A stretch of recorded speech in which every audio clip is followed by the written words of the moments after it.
When the French Revolutionary War began, the great aristocrats of Europe generally assumed that the French army would be easily defeated. Lacking the natural and God-given talents of the ruling class, the new French officers would be no match for the finest families in Europe and their disciplined soldiers. The early battles confirmed this notion, and the armies of Austria and Prussia marched on Paris in 1792, only to be defeated in a small battle at Valmy. The French then won a victory at Gems and overran the Austrian Netherlands. However, the defeat at Neerwinden in 1793 saw French gains evaporate.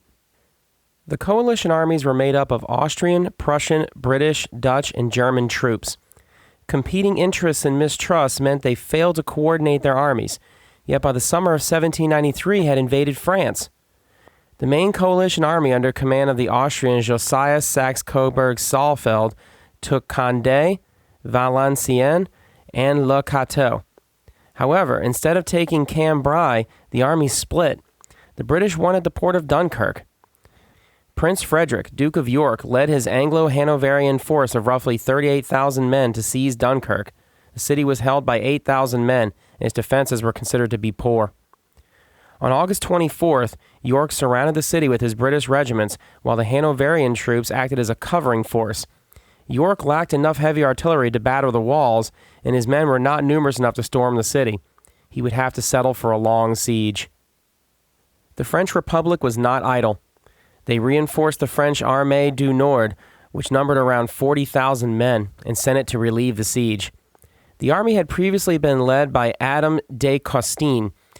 Although competent and popular, his aristocratic heritage made him suspect.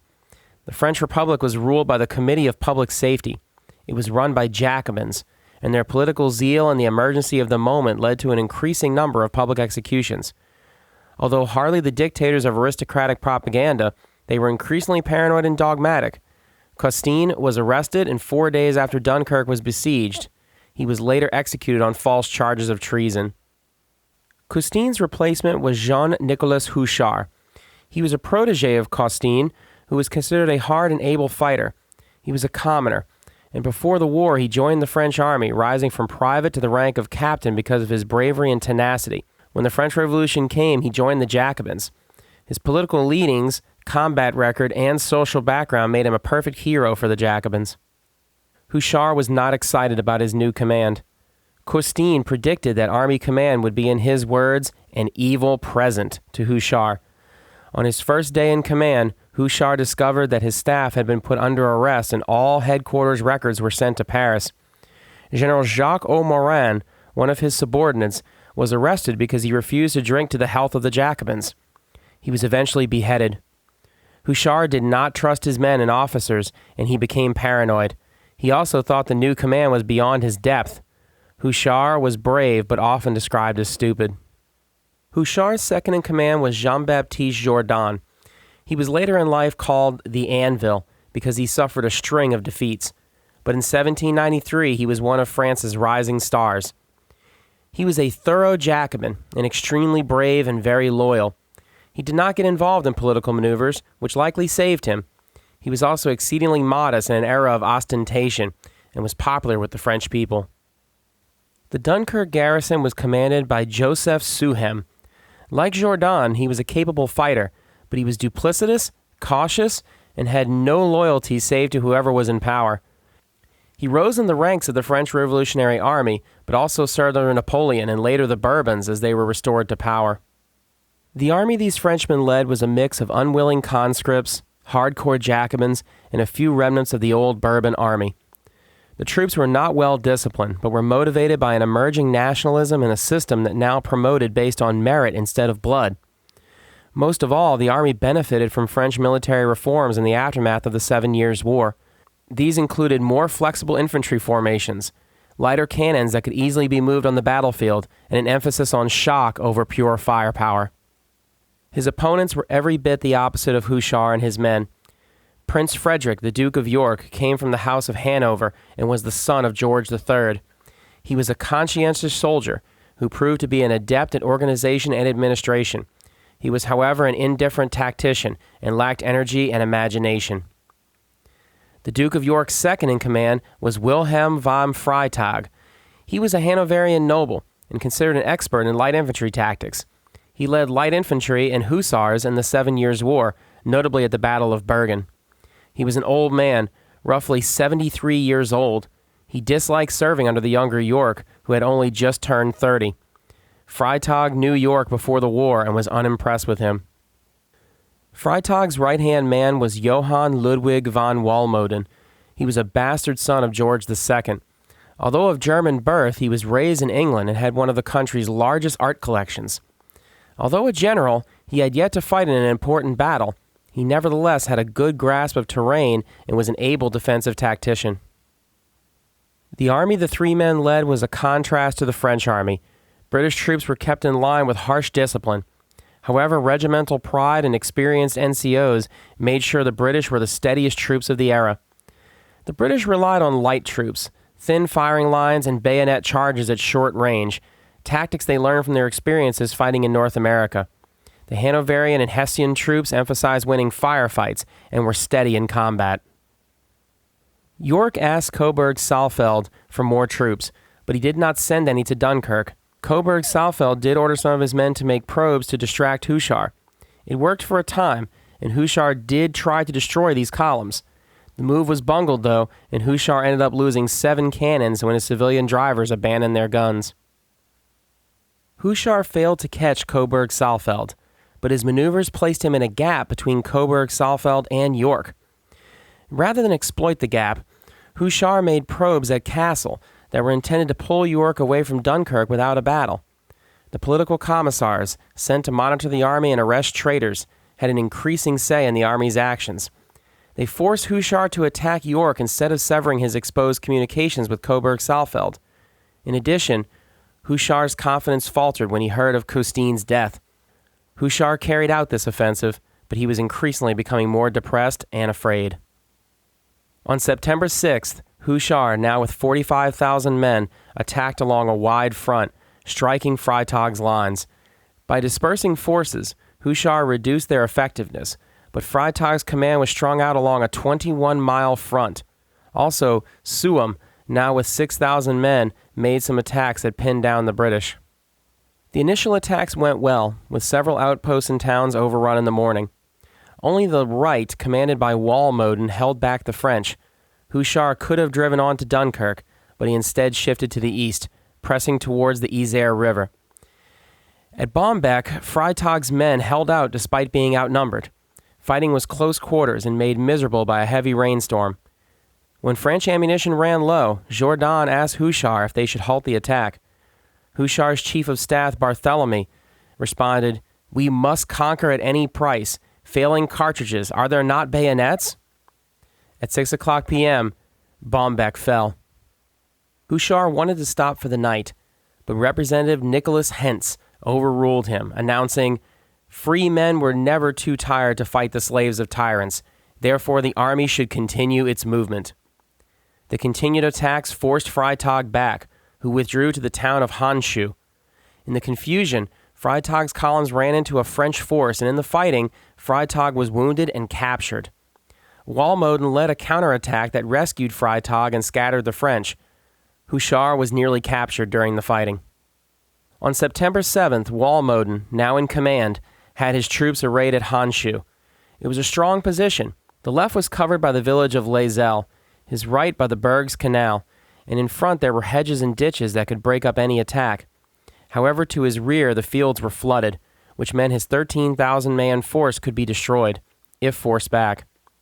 It also meant that York, still at Dunkirk, could not help him, since the marsh was between their forces.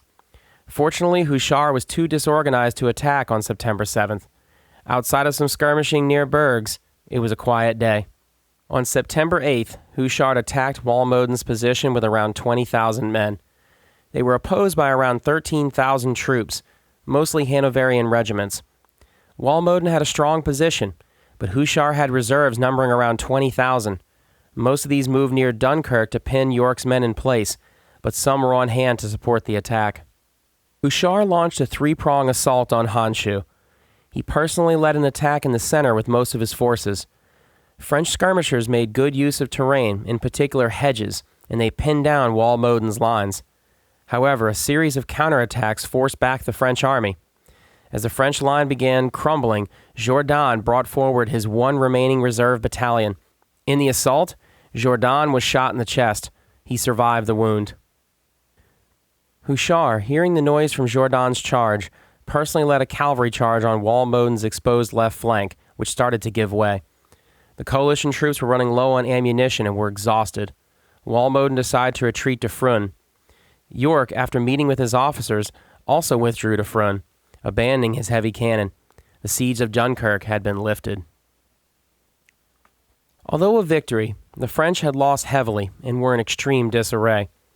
Although few doubted his bravery, Char's tactics were immediately questioned. He had made dispersed attacks, and the September 8th fighting had failed to attack Wallmann's left flank until after his center attack had failed. More immediately, he did not move to pursue the foe.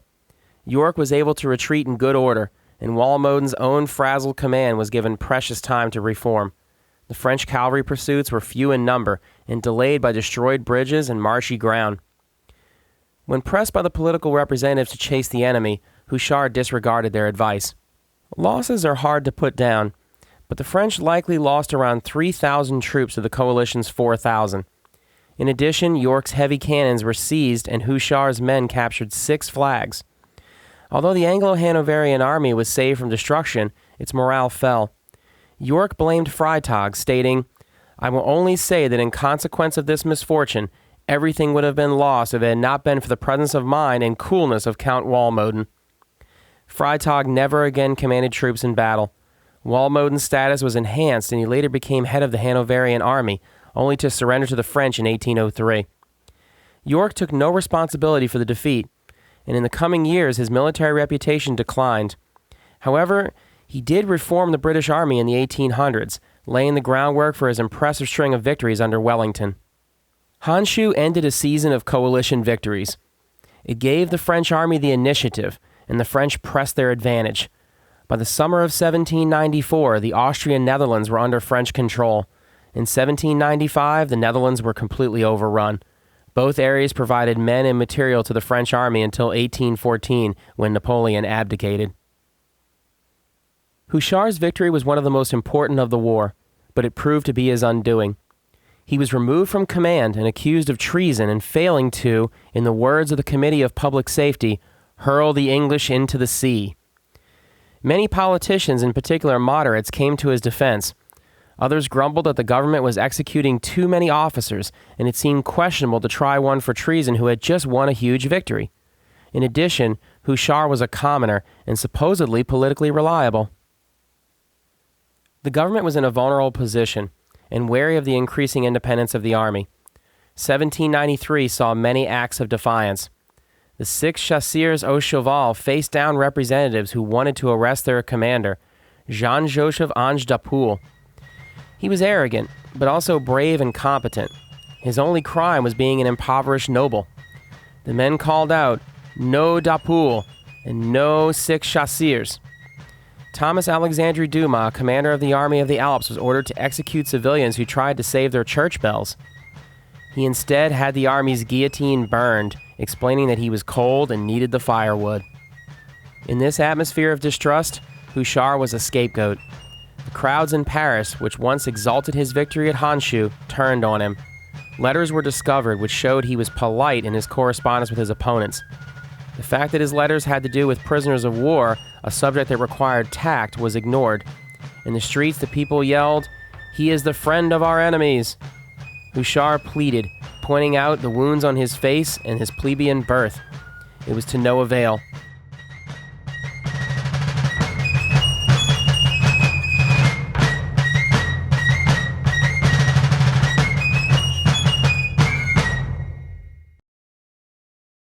On November 17, 1793, the man who won one of the war's most important victories was executed. Char was the first high-profile execution of a commoner.